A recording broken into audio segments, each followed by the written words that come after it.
Hello there, and welcome to the Stay Off My Lawn podcast, where we'll have a little fun, lots of laughs, and discussions on the common sense that needs to be applied to a lot of today's world news issues. And now, the disclaimer. Stay Off My Lawn is not intended as legal, medical, or financial advice. Void where prohibited. No purchase necessary to win. Open to legal U.S. residents 18 or over in the contiguous 48 states. Any resemblance to anyone living or deceased is purely coincidental. Actual price may vary. Only use as directed. Not a member of FDIC. And now, here are your hosts, Mike and Richard. Everybody is ready, kids. It's very subjective. Welcome to this week's episode of Stay Off My Lawn. It's December 17th, the last one of... the second to last one of this year, 2024, and it is episode 96. Well, we're not going to really be here next week. Not really. We're gonna pretend to be here. I'll be here a lot next week. Yeah, well, tell them about what we have on tap for next week. Oh yeah, we're doing a special thing. I'm someone who loves old time radio stuff and work in a group that I get to be allowed to be the director, the producer, and the editor. Yay. Sounds like a lot of work. It is. The editing alone is.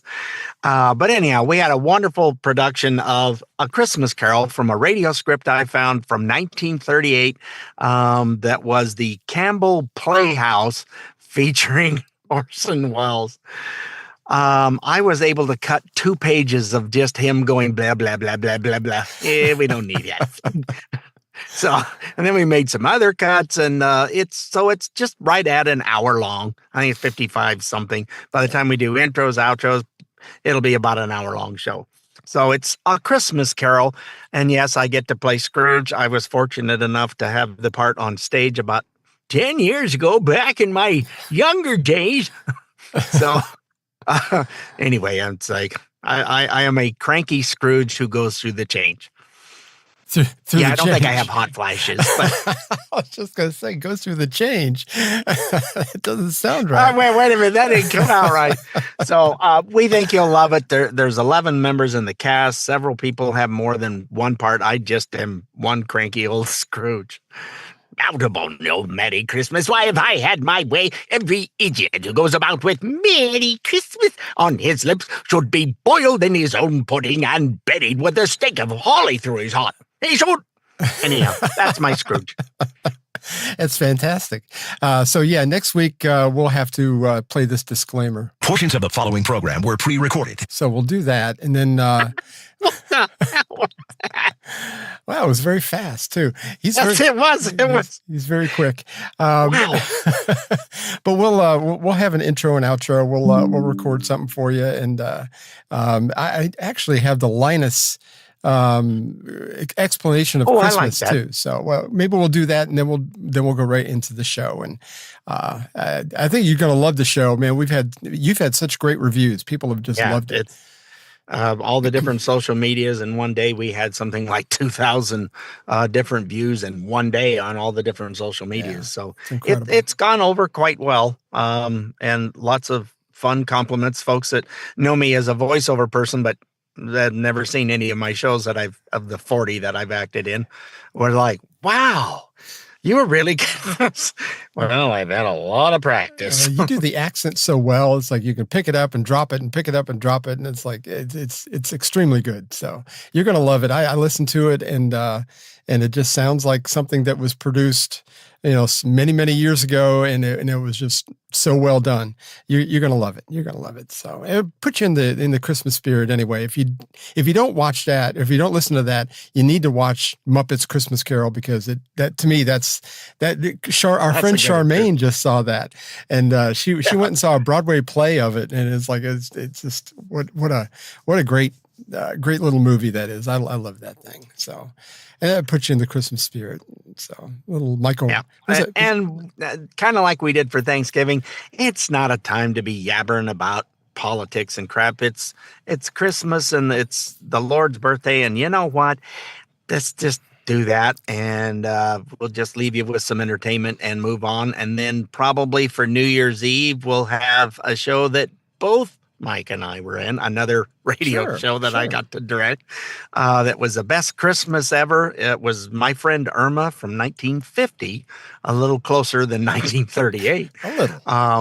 But we'll do that, and then we'll probably chat a little bit on that one because it's only a half-hour show. This one. Right.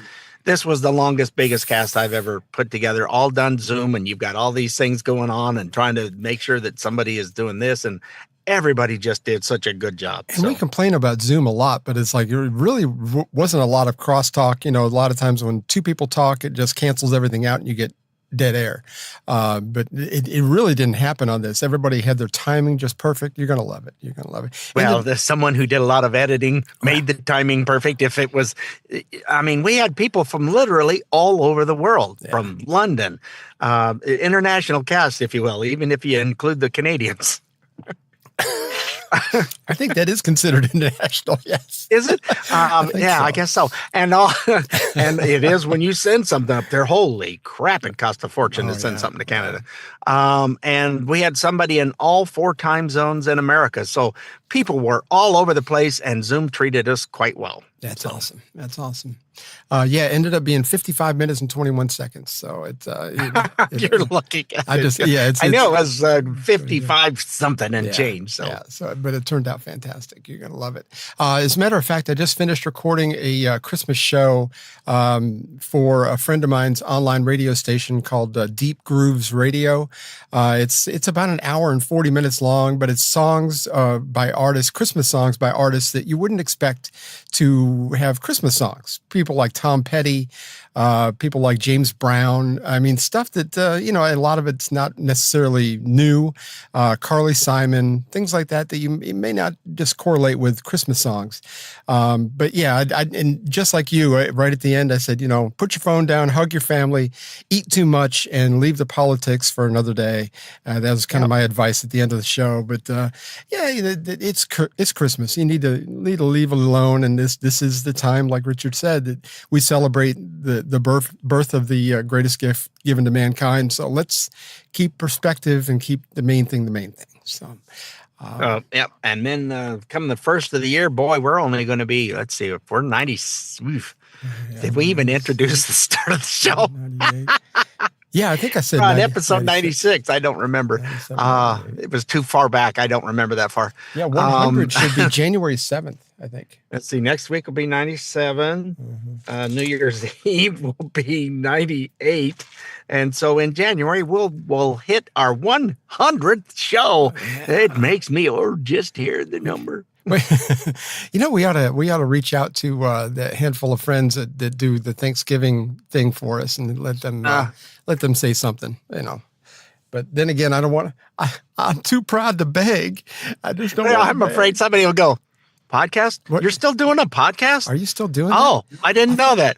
Well, congrats on 100, I guess. I thought it was so bad they pulled you off the air. It's been pulled a couple times, but that's not the reason. But I am afraid now, so I'm not going to do that. Anyway. Hold me, I'm scared. I'm definitely afraid. I need a hug. I've only got a few more weeks left of my Christmas mug. Oh my, it's very, very fashionable, very red, very nice. Well, let's get to it. The lies and the utter BS that has been spread the last 4 years about what happened January 6th has finally gotten to a lot of people. At least at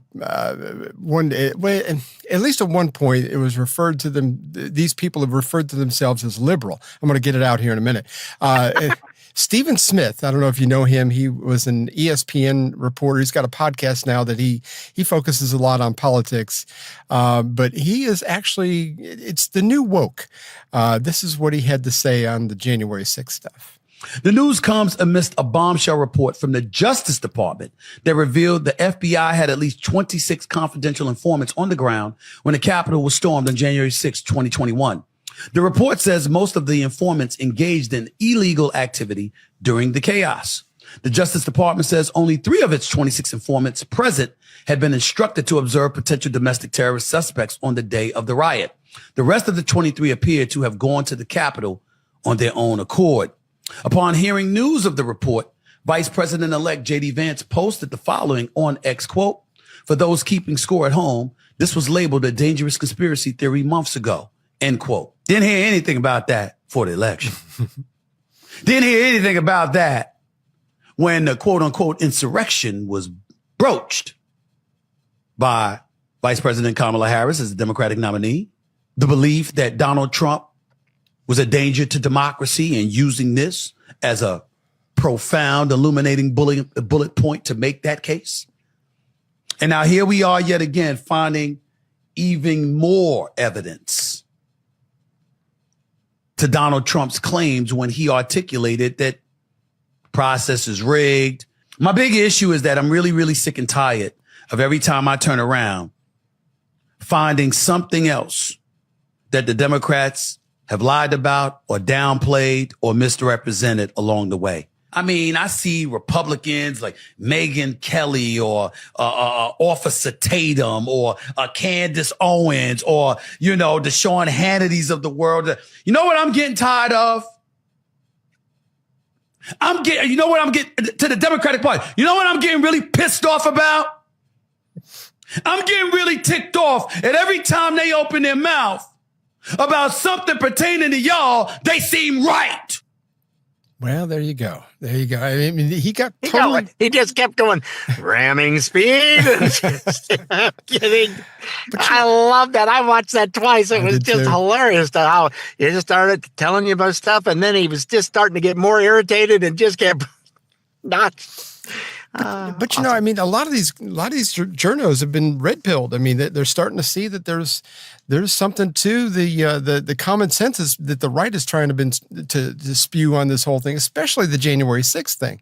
I mean, they've got people still in jail over this just because they walked into the Capitol. They didn't assault any police. Now, look, if somebody assaulted a police officer during that time, yeah, okay, throw the book at him. That's fine. That should have never happened.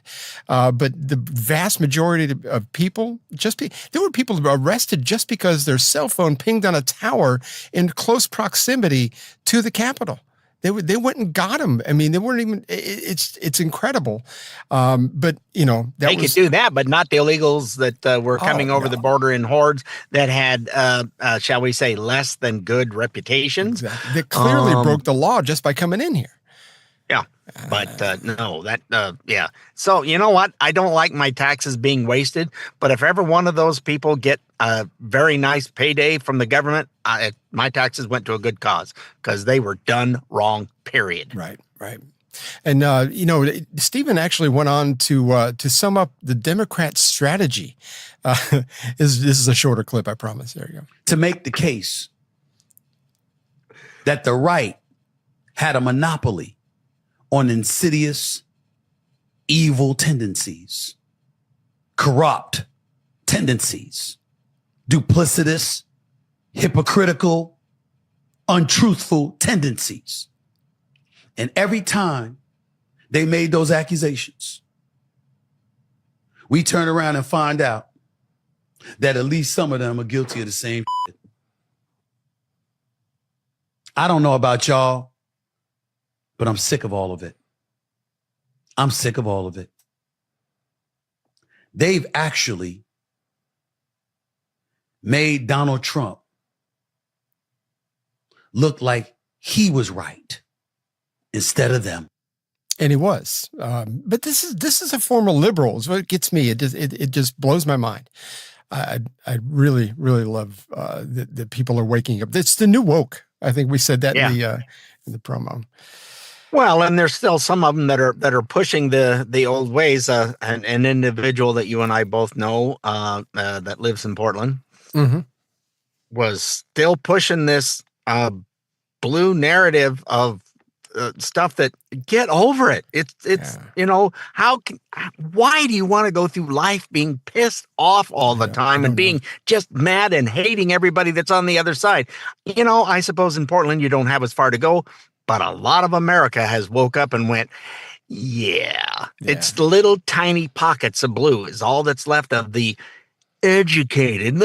Muffet and I both went to a proper university, unlike you clowns. And we know best. No, you don't. You're an educated idiot. Get over it. But I think you're right. Even though where you live and where I live, we could make the argument that we live in an echo chamber because we do have we're surrounded by people that have similar opinions. But we are just happy people. We're not even when Obama got elected twice, when Biden got elected, you didn't see people walking around with long faces and was worried about what was going to be happening. I mean, it was just went to work the next day. Exactly. Life just goes on. But I think when you're in the echo chamber on the other side, like Portland would be, I think that it's different because the anger kind of feeds off each other and it just grows. It's like a big hurricane.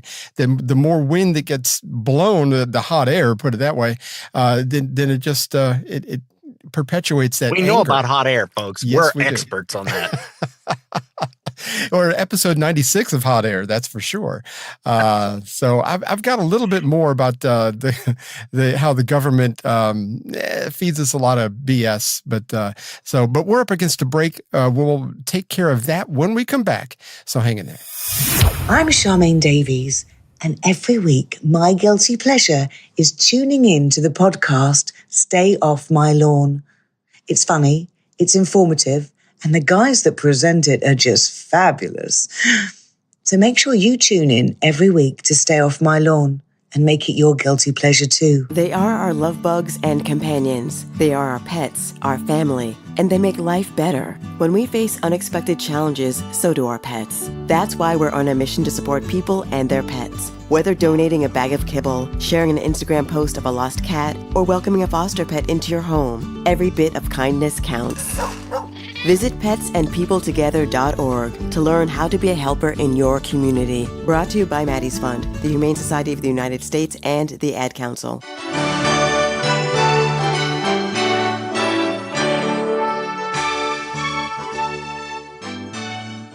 Hi, welcome back to Stay Off My Lawn, segment 2, and we're right in the middle of how the government just doesn't. They don't seem to like me, man.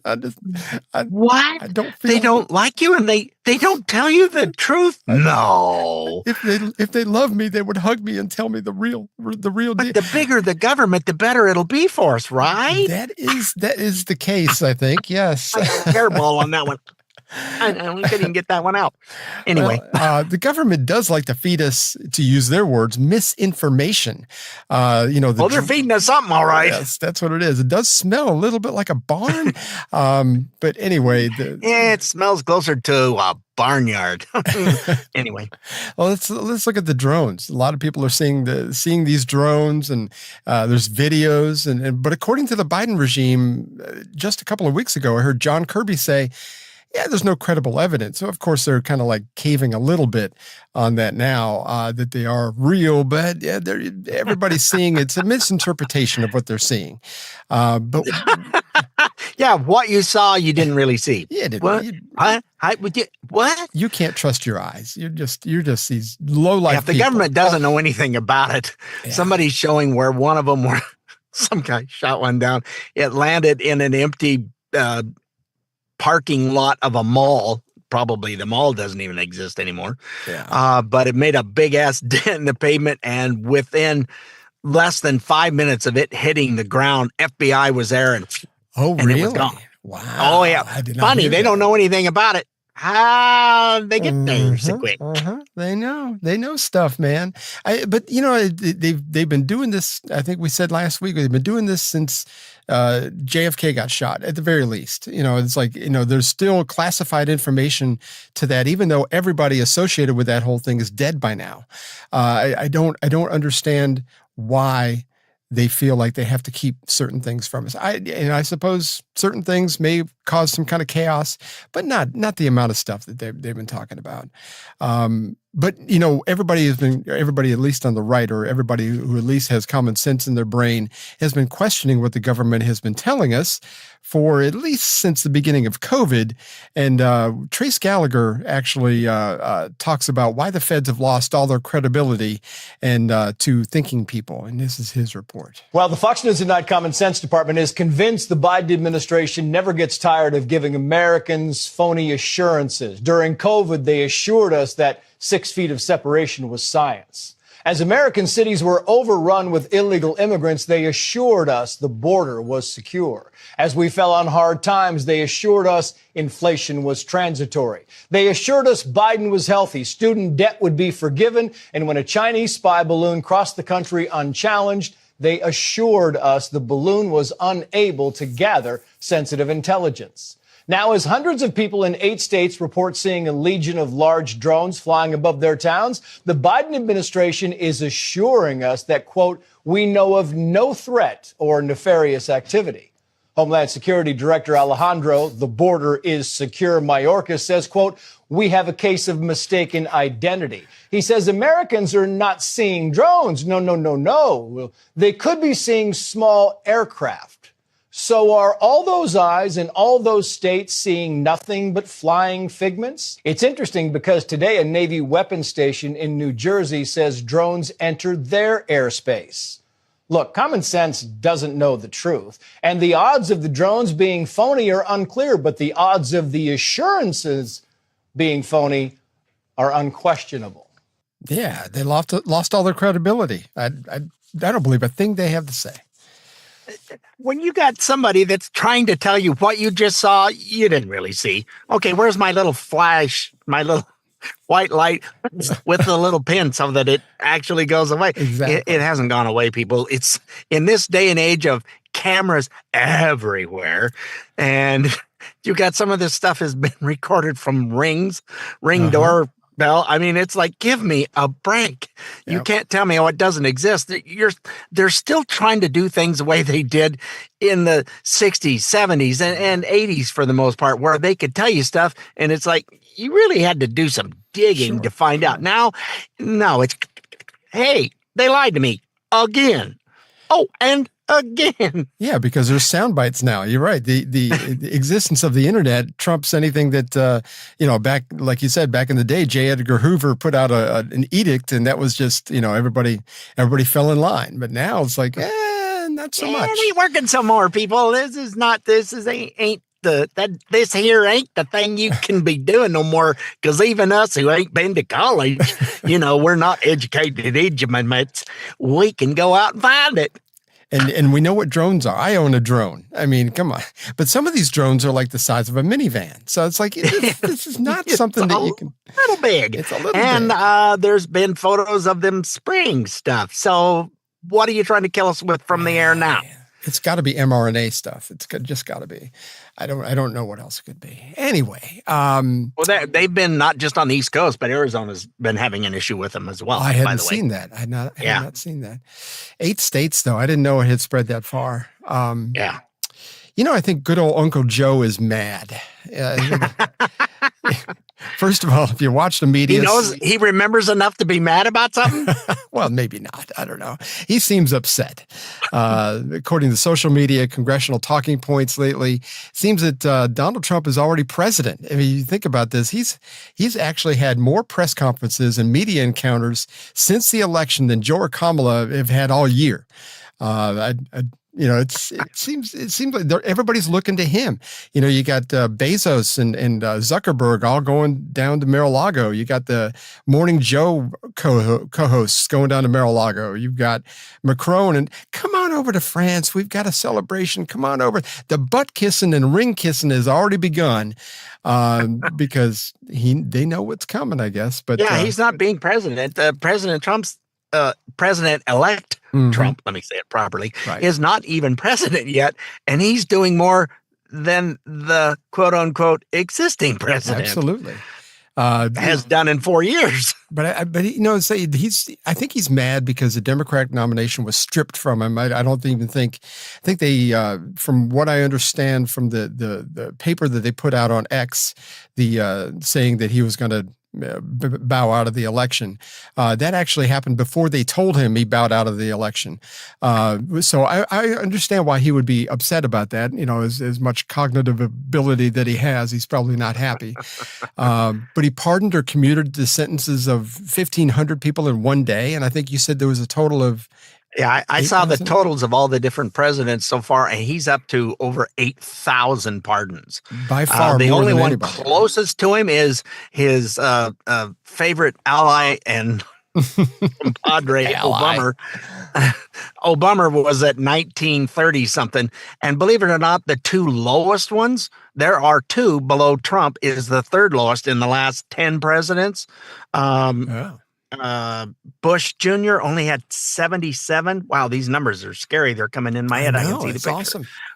And then I'm not looking at him. So this is, and then you got his father, Bush Sr. was just a little right at 200, maybe a little over, but it was right around 200. Yeah. And then you had Trump that was only a little bit above that, like 250, 260, something like that, was all the more he had. And then you've got the last two Democrats, the numbers are stupid, and they're even more because there's people coming to Biden going, we need to have a pardon. Would you put us on your list, please? Oh, sure. It's just another signature. There's a video of it's a cartoon of Hunter driving. There's a cop chasing him. He's like, Dad, I need another pardon as of today. Oh my gosh. Again, all these people, it's like, what do you need a pardon for? You've not been charged with anything. Not yet. Well, it's in case I do get charged. Wait, I don't think that's how pardons work. I think you had to have been charged with something to be pardoned, but Alex, I'll take things that guilty people say for 200. Oh my gosh. Yep. Yeah. Even the Clintons have got in on the, hey, say, could you give me one of those pieces of paper and can you make it like 20 years long? Even Bill Clinton was interviewed, and I don't know whether he was on The View. I forgot where he was, but he said, well, she hasn't done anything wrong, but I'll take it.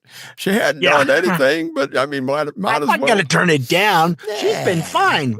Really? Really? What's the body count up to now? Anyway. Here's how CBS Face the Nation covered it while interviewing former Democratic presidential nominee and Minnesota Senator Amy Klobuchar. This past week, he had this record number of commutations, 1,500 Americans, more than any president in any single day. Among them, though, there was a judge involved in a so-called Cash for Kids scheme that sent thousands of kids to jail for millions of dollars. A man who committed tax fraud at a cost of more than $1.6 billion, described as the most prolific, pernicious, utterly unrepented tax cheat in U.S. history. A woman who was involved in a $26 million scheme to defraud Medicare. Are you comfortable with some of these decisions? No. There's also a man in Duluth that was running a major drug house, basically, and had all this money under his bathroom tiles, was also commuted. So the way I look at this is I also didn't agree with the pardon of the president's son. I mean, how many people know where the bodies are buried is what I want to know. They're going after a drug lord in Duluth, Minnesota. Are you kidding me? I just don't know. There's all these are, like I said, all it takes is, could you add me to that list? Sure. What's more? It's just one more signature. I'll just put it on there. I'm sure his little, arthritic hand is probably getting all knotted up pretty good. I can't imagine after 1,500 in one day, they all have to be signed individually. Hopefully somebody just typed it up and let him sign it for all of it. But, can I just put Joe on there? Is that close enough? P. Joe? Honey, get the stamp. I can't write anymore. More proof that Joe's mad is what he's doing with the border wall, knowing darn well that when Trump takes office, construction will start up again. But here's what Uncle Joe is up to. It's Fox News reporter William Longinus. The amazing part is President Trump already said he wants to finish building the border wall. So why would President Biden sell something taxpayers already paid for, knowing it could be used? Yet we found huge sections of the wall on an Arizona highway leaving the border to be sold as scrap for pennies on the dollar. It's going to one of 3 locations in Arizona where President Biden is selling hundreds of tons of state-of-the-art steel wall taxpayers already paid billions for and ready to go in the ground when Trump takes office. According to the auction website, the government is taking bids starting at $5 each for each lot of 40,000 pounds of welded steel and concrete, fence, roughly 150 steel beams. Border Patrol agent Art Del Cueto inspected the bollards and said there was nothing wrong with the panels. I mean, honestly, that's just a slap in the face, not just to the agents that are out there working, to the American public as a whole. They could have just left these panels alone. Well, last year, the government sold more than 700 of the 30-foot steel segments for roughly $200 a piece, meaning taxpayers took a loss of about 10 grand for each one. President Trump installed 455 miles of steel fencing. An additional 250 miles was under construction when President Biden halted construction, leaving huge piles of light poles, electrical supplies, crushed rock, and steel rotting in the desert. I found this pile near Yuma about 3 years ago. Now, the incoming border official with President Trump told me he was outraged because they could use these things. Now, DHS had us call the Army Corps of Engineers, which told us to call the Defense Logistics Agency, who handles the auction. They told us to call the Secretary of Defense. And they said, put it in an email. Put an email. No, that's not us. That's them. You need to call that department. Oh, yeah. You got to hold. They told you to call. Oh, no, it's not us. It's typical government. Pass the buck. And you said you read that Texas is buying some of that as scrap. There was a gentleman who came on, and I forget whose show it was, but he said, yeah, we've got $1 billion sitting here at our disposal. We've had this money. It's to get this stuff up, and we want this wall. Obviously, it's good for them. So he said, if we can find out, we're trying to put bids in, we're trying to get it. And then somebody said, because this is being sold on, get this, Facebook Marketplace. Oh my gosh. Oh yeah. There's pictures of it all over on Facebook Marketplace. And some lady went to go check, and she goes, none of it's there anymore. It's all gone. So the thought is that the Texas government did buy whatever there was and got that part back and was give it back to Trump, give it back to the taxpayer where it's supposed to be. But I've been kind of watching and trying to dig into stuff and find as much as I could about it. But yeah, that's kind of what's happening now and then Trump yesterday in a speech was just livid that somebody called him and said, yeah, we bought a bunch of this and we'll sell it back to you at 120% profit. We'll sell it back to you more than what the government paid for it to begin with. That's how much they wanted for it. Yeah. And if they were putting it on an auction to start at $5 for a $10,000 panel, that's to me, that's just spite. There's no other, other explanation.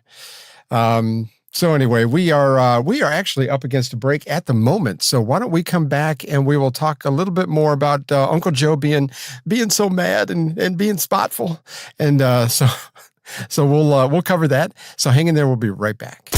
More of the Stay Off My Lawn podcast is coming up. 11 years is a long time. Over 11 years, you'll shave off 1.5 meters of facial hair. You'll breathe enough air to fill 20 huge hot air balloons. You'll see 937 cats out of the corner of your eye. And you would listen to this radio advert over 8 million times. A lot can happen in 11 years, but while the world moves on, you'll still have the record of a 12-month driving ban on your license. Time, gentlemen, please. Think. Don't drink and drive.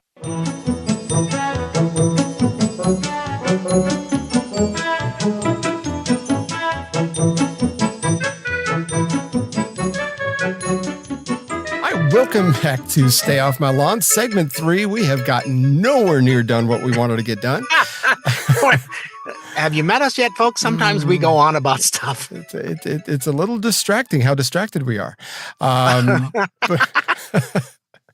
We were talking about Joe being upset that he lost the election and everything got taken away from him.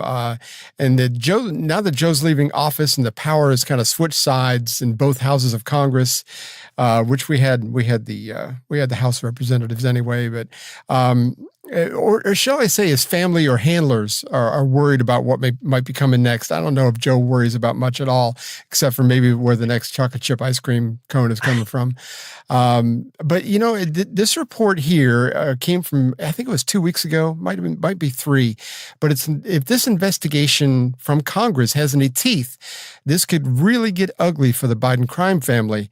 and all those associated with it. You got to hear this. House Republicans finding President Biden and his family received more than $27 million from foreign individuals and entities since 2014. Lawmakers call it an impeachable conduct. Brooke Singman is in Chicago with this story. Brooke, good morning. Yeah. Good morning, Ainsley. I obtained a copy of this 292-page report from House Republicans. They're on the House Oversight, Judiciary, and Ways and Means committees, and they've been leading this impeachment inquiry against President Biden for months. So they said their investigation found that President Biden engaged in impeachable conduct and said he abused his office and, quote, defrauded the United States to enrich his family. Republicans revealed that since 2014, the Biden family and its associates received more than $27 million from foreign individuals and entities. They also found that while Biden was serving as vice president, the Biden family got more than $8 million in loans from Democratic benefactors. And they say those loans have not been repaid. So this report says, in part, quote, as vice president, President Biden actively participated in a conspiracy by, among other things, attending dinners with his family's foreign business partners and speaking to them by phone, often when being placed on speakerphone by Hunter Biden. So I guess that explains why he wanted to go back to 2014 for the pardon, because that was when Biden was still vice president. It does, but I'm guessing there's stuff before that as well. I think so. I mean, maybe, but can he pardon himself? Is that even a thing? You know, the wife asked that the other day, and I went, "Oh, that's a really good question. I don't know. I don't know either. I've never heard of it because they haven't had to do that before." No. I think was it Johnson should have. Yeah, but even Nixon didn't. I think Ford pardoned him, if I'm remembering correctly. But yeah, I don't know if you can pardon yourself. I mean, I don't know that's a possibility. But then maybe nobody's done it. But I've never seen the rules on giving a pardon. Apparently, neither has Biden, because you get a pardon and you get a pardon and you look under your chairs and you get a pardon. That's exactly right. Yes. It's like a big Oprah show. Yes. Everybody gets a pardon. Look under your chairs. Exactly. One more thing, Joe's trying to thwart Trump's plans once he gets into office. As you know, Vivek and Elon are getting things ready to take action for their Department of Government Efficiency, or DOGE, as the kids are calling it. Uncle Joe's trying to hurt that effort as well. Some reports are saying that about half of all government workers, and of course, a lot of these reports are conflicting, but it's about half of government workers in D.C. are still working from home. This is a carryover from the COVID thing in 2020. Of course, that just never stopped. But Joe, they're quote unquote working from home. Yeah, right. I actually have a friend that works at Home Depot, and he's still working from home, but he does accounts receivable or accounts payable, something. But so what he does, he actually can. But I think most of these government workers, I mean, it's a stretch to say that they could work from home. But Joe just made a deal. I saw this yesterday with 42,000 federal workers who made a contract with their labor union to continue working from home for the next 5 years. And it's supposed to be a binding thing. I don't know if Trump can do anything about that, but he's found ways around other things before. So I think I don't know. It's kind of hard to know. They got all these office buildings in D.C. that, one office building had 7,000 different offices in it. And the occupancy rate at any one point in time, the maintenance people outnumber those that are there working. Interesting. True fact. Interesting. That's just sad. And these people are just like X. And a lot of these people are making tons and tons of money that for doing nothing. I mean, if you're working from home, chances are you're not working as hard as if you would be in the office. But whatever. We've got a little PSA real quick. There's a new social media network called Bluesky, supposedly catering to leftists and their ideologies. Please look up what people are saying on that before you go sign up. Do not do this blindly, because I'm not having any part of it. I don't think Richard is either. We were talking about this earlier. I have no desire to. Oh, you can go to. No. It's there's a multitude of reasons. If you just do a little bit of Google searching, and you'll be able to see, like we always say, do your own research.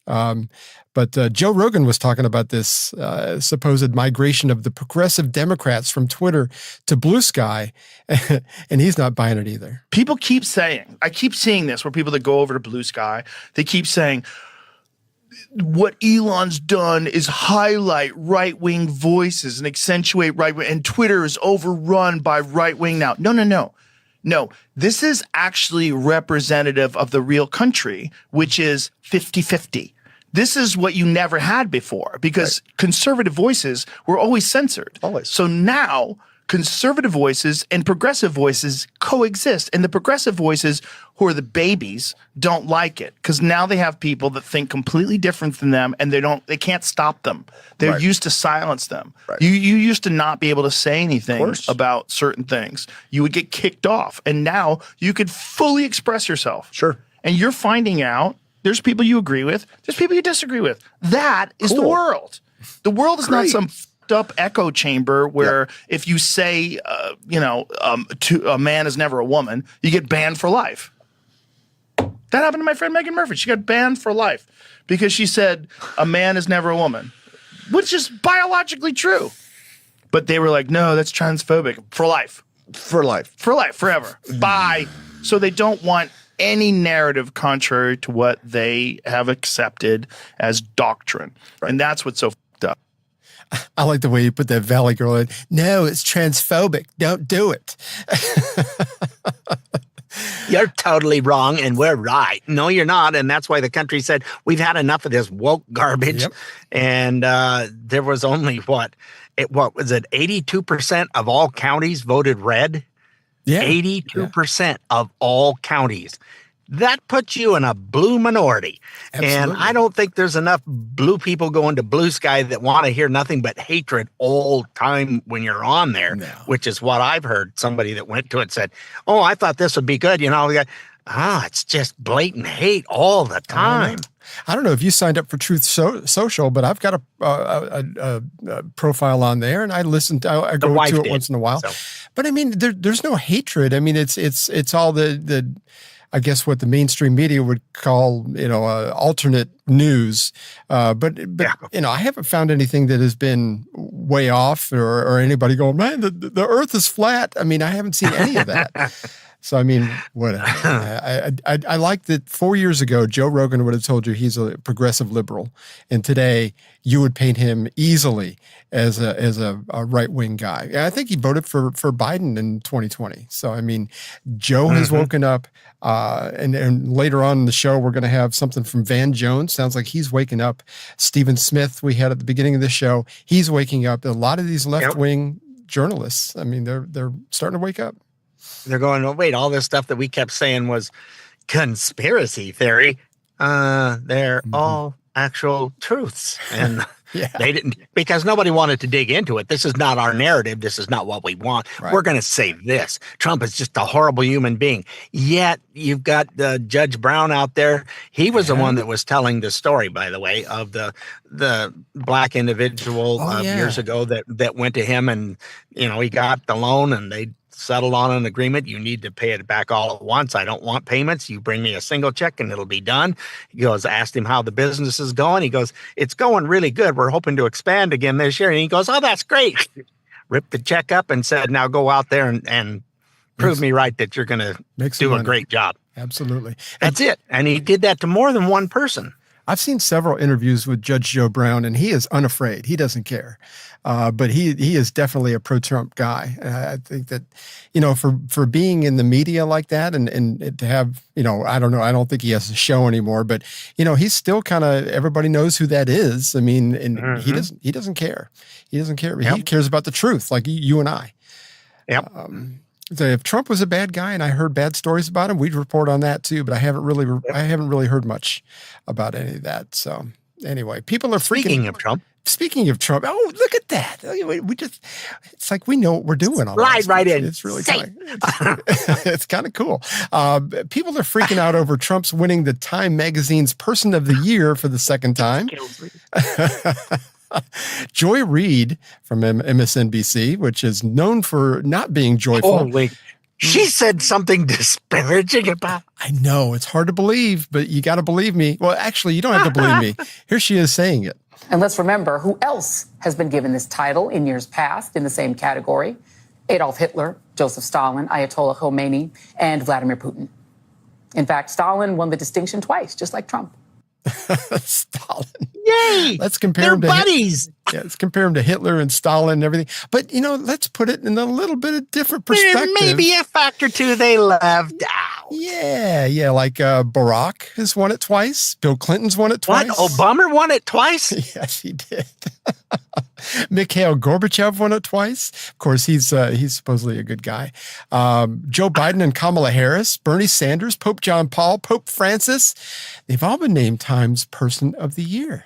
So they're all commies too? They're all like Hitler and Stalin. I mean, let's just be honest. I love how they pick stuff out, and so it fits this stuff fits our narrative. Oh, we don't need to tell you about the other, but this stuff. Jeez, I'm so tired of that. They claim that's what we do. That's the thing that gets me. Yeah, that's the biggest reason why their viewership is down to, what did I see? Something, Peppermint Patty show on MSNBC for an entire week, barely got to 600,000 views. For an entire week. I think I saw yesterday that the Food Network gets more viewership than CNN. The Food, I think it's the Food for Network. One show. Anything that Guy Fieri's in gets more views than anything they do. He's much more likable than any of the people on CNN. This is true. He seems like somebody you could get along with. Oh, yeah, they keep wanting to spew the hate, and it is not going over. It's not working because people know that Trump's not Hitler. I mean, if you go back prior to when he was president in 2016, I mean, you can just kind of see that he worked for Jesse Jackson's campaign back in the late 80s, I think it was, and I mean, there's just a lot of things that he has done, like the story you just told that Judge Joe Brown talked about. I mean, he's not a racist, he's not a misogynist, he's not any of those things. Oh, he was all their best buddies with all of his money and doing all this stuff with all the elite Hollywood people going and doing stuff. And what? He's going to run for president? For the Republicans? You see the video? Did he grow horns and a tail all of a sudden? You mean like you people have? I don't know. I think once you put an R by your name, you're just done. I don't know if you've seen the videos of him being on The View. I think he's been on The View twice. It's like, Whoopi hugging on him and Joy Behar hugging on him. Seems like that would burn your hands or anything. I'd be afraid. but I mean, they loved him. You left the mark of the beast on me. Anyway, it's ridiculous how it just changed. And, the left kept trying to pull out all these Hollywood elites like De Niro. Just about his career's done because people, they're not listening anymore. They know that what you're saying is absolute 100% garbage. Absolutely. But I think that's where we need to just kind of zoom back out, take some perspective on all this stuff and go, and I think people are, even the lefties, the ones who actually have brain cells that haven't been totally indoctrinated by their colleges or whatever. But I mean, I think people more and more are going, something doesn't seem right. It doesn't pass the smell test. And more of the conservatives in Hollywood are finally starting to speak out a little bit and let them know that I am conservative and we're going to go make movies somewhere else. Sure. And all these people that say, we're leaving the country. And people are going, you don't need to announce it. Just go. Yeah. This is not an airport. You don't need to. They didn't leave the last time. No. So why are they still here? They're not leaving this time. I heard Charlie Kirk say that the other day. It's like, people that hate the country. This is the only country in the world where people stand up and say they hate it, but never leave. What does that tell you? Because they start looking around going, oh, crap, this is actually the best of the nuts. I guess I have to stay. I mean, I guess Canada's okay, but it's twice as expensive to live there, and it's daggum cold. That's another story with... Little Castro up there is called, he's about done. Hopefully we'll have somebody on to talk a little bit more about him because Canada has their election next year. So may happen sooner than that. There's all kinds of rumblings. He may be resigning soon. Oh, really? the rest of the world wants nothing to do with him. And there's stuff happening in Great Britain because they just they got problems there right now too. Big time. Elected a big Labor guy, and Labor would be Democrat here, and things are not going well. So we do have a British friend that I'm hoping to have on the show next month, and we will have him on and give us his running commentary on what's actually going on over there, and that will be a lot of fun. Plus, I want to have Charmaine on again, but we'll do that. She's a great guest. She's a hoot. She is fantastic. When we come back, we're going to look at another red pill moment from a former CNN there seems to be political. a lot of those, doesn't there? We've got a lot from a former CNN political analyst and one that actually still works there. You're going to be surprised. So hang in there. We will be right back. And maybe your tongue will come too. Maybe. Christmas time, it is Christmas time. Ho, ho, ho! December 24th and all is bright.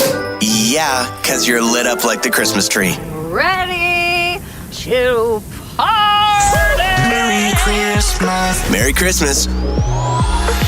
Hi, I'm Smokey Bear, and I made an assistant to help you out, because only you can prevent wildfires. Hey, Assistant Smokey Bear. Call me Papa Bear, because I'm grilling up dinner.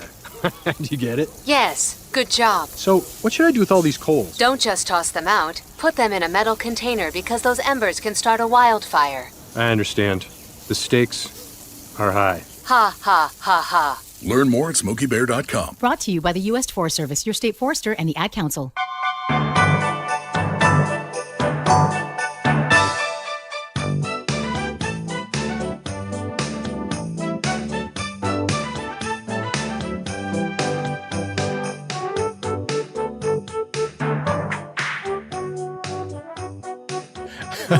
Well, I mean, there's got to be some kind of last words. Hey, welcome back to Stay Off My Lawn. Segment 4, we're almost done. Famous last words. We're going to try to get a last word in here sometime today, folks. Just bear with us. It'll happen, maybe. Grab your fanny packs and put them on. We're almost done and out of here. And you know, I mean that in the best possible way. I don't know how second. Well, let's look at another red pill moment. This is former CNN political analyst Chris Kalitza. He was interviewing Van Jones the other day, who is a current CNN political analyst. And I don't think I've ever agreed with anything Van Jones has had to say previously, but he's got some really good points here. He's starting to wake up a little bit. Here he is. How the hell did Donald Trump figure out the mainstream media is the fringe and the fringe is now the mainstream? How the hell did Donald Trump figure out? I mean, Joe Rogan is obvious, right? Like, we knew the guy had a big audience. It's not like we were like stunned, but like, how the hell was he, the 78-year-old guy who doesn't even have a computer and still like writes handwritten notes? How did he become the guy who cracked the code on, to your point, running a cultural, I don't even want to say campaign, running it was a movement. Look, heading a cultural movement versus a campaign. Every one of your people knows Elon. Listen. Yeah, so everybody keeps, I mean, the problem is you have a framework in your mind that, how can Donald Trump? Guys, can we cut it out?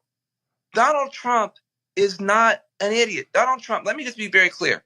Donald Trump is smarter than me, you, and all critics. You know why we know? Because he has the White House, the Senate, the House. Totally agree. Court, the popular vote. He has a massive media ecosystem bigger than the mainstream built around him and for him, and a religious fervor in a political movement around him. And his best buddy is the richest person in the history of the world, and the most relevant Kennedy is with him. This dude is a phenomenon. He is the most powerful human on earth and in our lifetime. And we're still saying, well, how was this guy? We look like idiots to ordinary people. You're totally right. We look like idiots to the average American. Yes. Yes, the Democrats do right now because they've been wrong on almost everything for 4 years. Well, they're still, like we were talking earlier, still trying to do things like it's the 70s and 80s where they figured they could just tell you something.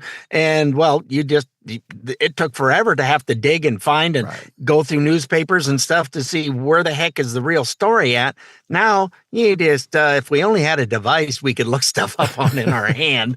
That's exactly and you can look up things and see that finally you go, this is just all been BS, and you go somewhere else to get your news from, because neither one of us listen to Fox News all the time. We're not Foxites. I'll take some clips from there, but that's about it. Yeah, take some clips from there where it's the actual person that's being talked about.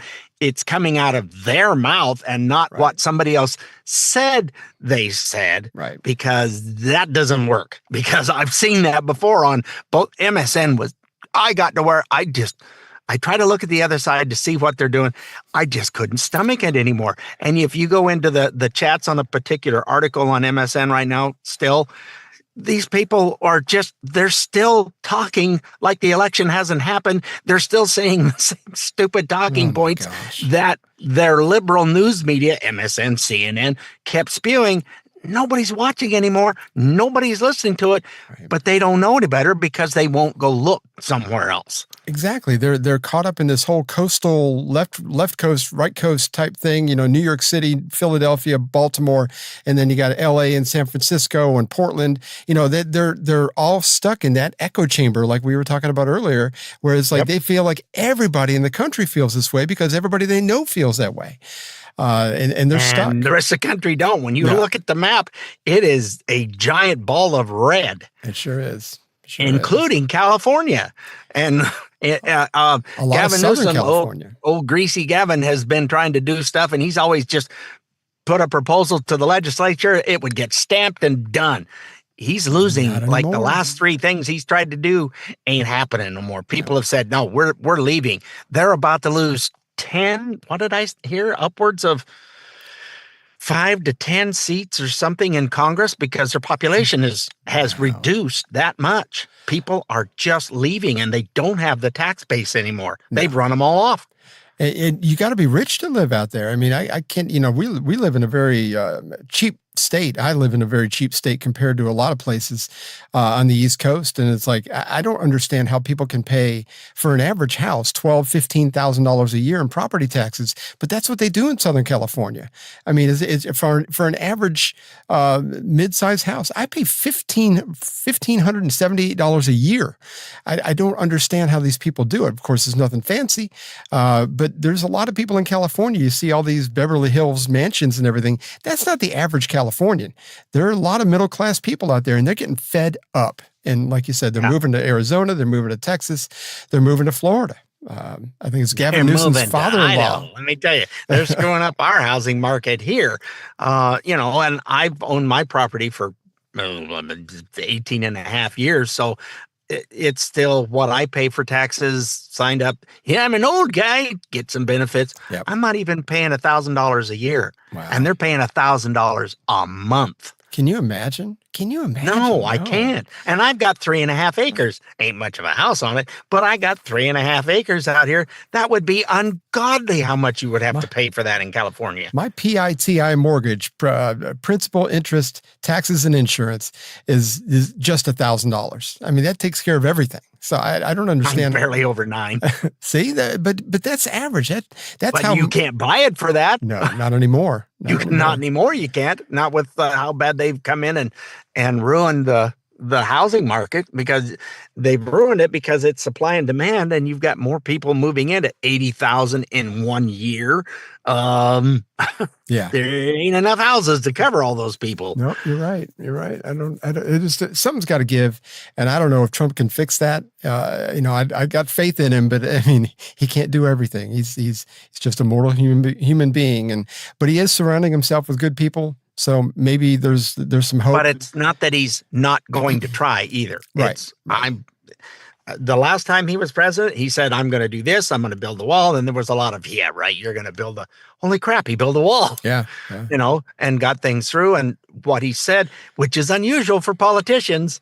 And then, of course, the left wants to hold him to everything. But when he says he's going to do something, he makes every effort That's not a promise. That's I'm going to do that. He's focused on the first 100 days, which all of them are when they're coming into office. But he's got a lot of Biden stuff to undo. His first 100 days. There was, speaking of the first 100 days, there was a dumbass lefty reporter that asked him, so you say you want to pardon all the January 6th people. How soon are you going to get this done? And he goes, well, I plan on having most of them pardoned in the first part of my administration going through. And when I get started, the first 9 minutes. His sense of humor came out. That just cracked me up. I was watching that and I'm going, he just basically took that stupid lefty journalist and went, well, they try to paint him into a corner saying that, you're going to let all these people who assaulted police officers out. That's not what he's saying at all. He's talking about case by case basis. He said this at least 100 times. We're going to look at everybody and say that if they're not guilty of something other than just being at the Capitol that day or even walking around the Capitol Police, a lot of them let them in. They were opening doors for these people. A lot of these are grandmothers that they got still locked up in terrible conditions. It's just, it's an injustice that will never be fixed. But I mean, it's just kind of the way it is. But those are the kind of people that need to be pardoned. This has all been such a sham. And speaking of Trump, with what they've been saying about him, some of them are going to start getting a little more nervous about how making up crap saying about Trump is about to come to an end. Yep. And leading into that, yes. See, I was trying to help out. You look at me like, what? No, wake up. Hello. I get it now. McFly, anybody in there? It's a segue. I got it. My poor little brain. I was trying my best, and you were just looking back going, what? You did great. Yeah. You know what? We do have something. Even if I didn't get it, you did great. The walls are closing in on the Democratic establishment, not just politicians, the mainstream media. Trump just won a big lawsuit. And here is that news. From ABC, they will now have to pay $15 million to settle a defamation lawsuit with President-elect Trump. So this all they will be paying this money to the presidential library. This is all over a lawsuit that Trump filed against anchor George Stephanopoulos. It was over his inaccurate on-air reporting that the president-elect had been found guilty and then found civilly liable, for raping writer E. Jean Carroll. So according to settlement documents that were made public today, ABC will also have to post a note on its website expressing regret over the claim in a March 10th segment that happened on Stephanopoulos' program this week and pay $1 million in legal fees to Trump's lawyers as well. So Trump did sue Stephanopoulos and ABC for defamation. This was just days after the anchor claimed that during an interview with Representative Nancy Mace that Trump had been found liable for rape, which is a mistale of the verdicts in Carroll's 2 lawsuits against him. Just to be clear, we do know that last year, Trump was found liable for sexually assaulting and defaming Carroll and was ordered to pay her $5 million. In January, though, he was also found liable on additional defamation claims and ordered to pay Carroll $83.3 million. Trump, though, is appealing both verdicts at this time. And of course, that was all just, what a sham that was, too. I mean, you see Trump in a department store, especially back in the, come on, give me the only time I've ever seen Trump in a department store was Home Alone. And that was... No, that wasn't even a department store. Wasn't that the New York train terminal? Oh, that could be. It could be. I remember he was standing there in the long trench coat talking to Kevin. Yeah. One network, by the way, that was showing that cut that part out. Oh, did they really? Cut Trump out, yes. Wow. I see the hatred runs deep, talk folks. About petty, but gee, I know, it's crazy. But thankfully, I really want to see that arrogant little piss pod George Stephanopoulos have to go on there and go, I was wrong. It's like, he has to apologize on air. Yeah. They have to. It's got to be done. I'm really looking forward to that. When we get that, we will play that for you folks because I like that. I like it already. I haven't even it hasn't even happened yet. Oh man! After all that, we need a palate cleanser, don't we? Oh Lord, yes. It's been a day, hasn't it? We've got another. Man, I've been finding. I've been finding rest of the stories left and right lately. This is a great Christmas story one, too. Yeah. Here's another Paul Harvey, rest of the story, Christmas themed, rest of the story. That's what I meant to say. Now, the rest of the story. Father Joseph Moore had an emergency on his hands. He's a young priest in a newly created parish. He's not yet accustomed to dealing with last-minute crises. Everything had been routine, had been minor until now, but now it's December 24, it's Christmas Eve. The little Bavarian village of Oberndorf was already cloaked in gray nightfall, gently swirling snow. Father Joseph's parishioners were so looking forward to the midnight church service. For them, Christmas would simply not be Christmas unless it was heralded by the choir singing joyful carols, accompanied by the chapel organ. That was the problem, the organ. Or rather, the absence of it. For you see, the local schoolmaster and church organist, a young fellow named Franz Gruber, had come early that evening to rehearse for the midnight service, and he'd noticed that there was curiously little resistance as his feet pumped the organ pedals, and when his fingers touched the keys, nothing. Not a sound. Further investigation revealed that hungry church mice had nibbled the bellows of the organ. No air pressure to feed the pipes. And on such short notice, repair was out of the question. So, organist Franz reluctantly made the announcement to Father Joseph. In a matter of hours, the church would be filled with an eager congregation, and then it would be Father Joseph's turn to break the news. Half-heartedly, organist Franz mentioned that he also played the guitar. Father Joseph smiled. The magnificent service he had in mind would be incongruously diminished by such feeble accompaniment. Unless, of course, Franz would like to write new music for the service, some music specifically suited to the guitar. Now Franz was smiling, but Father Joseph was serious. With so little time to work, neither could expect a profound and polished finished product, but for the sake of a Merry Christmas, they would have to do their best. With the midnight service fast approaching, Franz hurried home to get his guitar and some blank staff paper. And when he returned to the church, Father Joseph handed him a poem of 3 verses. Father Joseph had written a poem himself. He had actually composed it the day before without knowing how quickly it would become of use. Franz took the poem, began scoring for 2 solo voices, chorus and guitar accompaniment. The lines of music flowed onto the paper like sacramental wine. Perhaps the melody was a bit too naive, a little too simple, but there was no time to embellish that. Soon the choir would be arriving. They would need copies. Would there be a few minutes to rehearse? No time to rehearse. They would have to perform it cold. Americans, what you have just heard is how a Merry Christmas came to a little Bavarian village in 1818.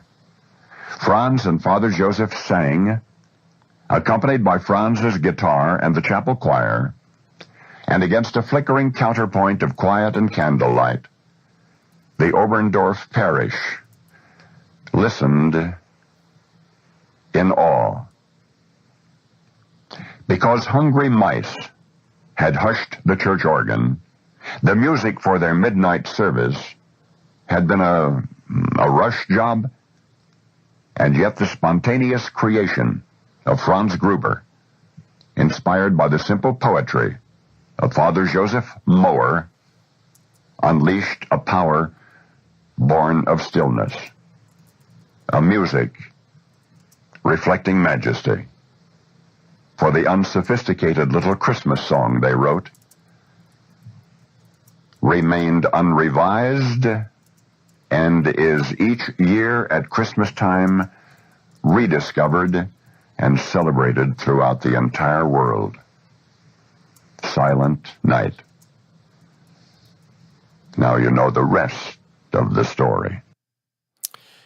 Silent Night. I think that was the only thing that he ever was part of as far as being recorded or Franz Gruber, because everybody knows that name, but it's the only song that he had, according to everything that I've ever looked up, is the only thing he's ever really done that would be noteworthy. So, but yeah, it's cool. Noteworthy year after year since it was first played. Absolutely. Yeah. It's wonderful to see these kinds of things. I was watching a story about a gentleman who rebuilt a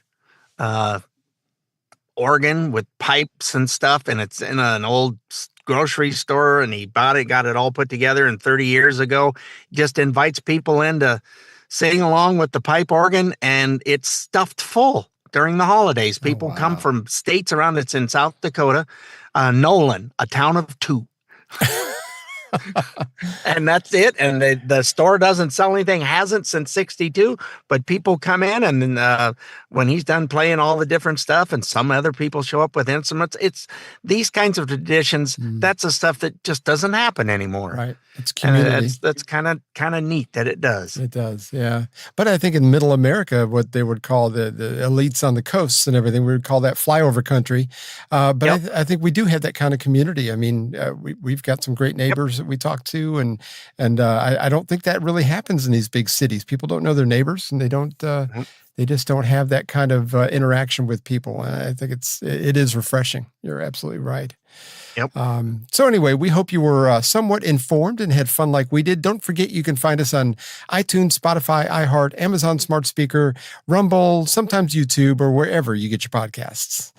And you'll find us every Thursday at 5 p.m. Eastern Time on the OracleTalkRadioNetwork.com. You can get the apps for Apple and Android, or you can just scroll down a little, and there you'll see a play button and enjoy us for your drive home on Thursdays at 5 p.m. Absolutely. And don't forget, next week we have our Christmas special, so tune in for that. It's a Christmas Carol featuring Scrooge, our very own Scrooge, Richard Durrington.